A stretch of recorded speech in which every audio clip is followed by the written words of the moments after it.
Nasib Rahmawati, janda yang diperebutkan Kasat Pol PP dengan PNS Dishub. Dunia perkimpoian alias cinta segitiga membawa malapetaka. Yang menang jadi arang, kalah jadi abu. Pertarungan Kasat Pol PP Makassar Iqbal dengan PNS Dinas Perhubungan Kota Makassar Najamuddin Sewang menjadi sorotan rakyat Indonesia. Bahkan setelah terungkap Kasat Pol sebagai dalang pembunuhan sadis itu, Rahmawati yang menjabat sebagai Kasih Transportasi Dishub Makassar bak hilang di telan bumi. Rahmawati juga tak masuk kerja. Hal ini jelas melanggar pasal 15 ayat 2 huruf D angka 4 PP nomor 94 tahun 2021 yaitu bisa dipecat dari PNS. Tentunya nasib Rahmawati bisa berakhir tragis karena dipecat dari PNS. Rahma juga disebut sudah seminggu tidak pernah masuk kantor.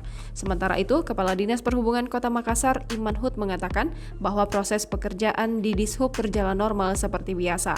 Meskipun kasus ini menyeret anggotanya, namun tidak menjadi penghalang pegawai lain untuk tetap bekerja seperti biasa. Menurutnya, sudah sepantasnya para pelaku tersebut mendapat hukuman. Ia juga mendukung pihak kepolisian untuk mengusut tuntas semua yang terkait dengan kasus ini.